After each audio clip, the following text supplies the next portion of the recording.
Hi there. Today I watched a short video and my god, I just can't take it anymore. A brief video is adequate for this.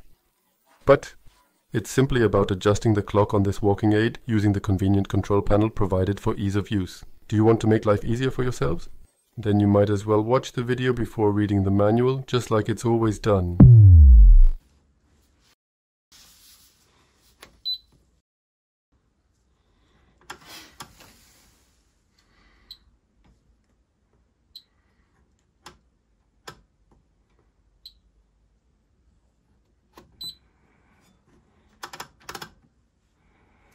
Any questions, or should I repeat my comment? Alright. Now please turn the baking selection switch one position to the left, aligning it precisely with this specific symbol that you see here. Then carefully turn the right knob for the temperature setting twice to the right and confirm your selection by pressing OK on the gear.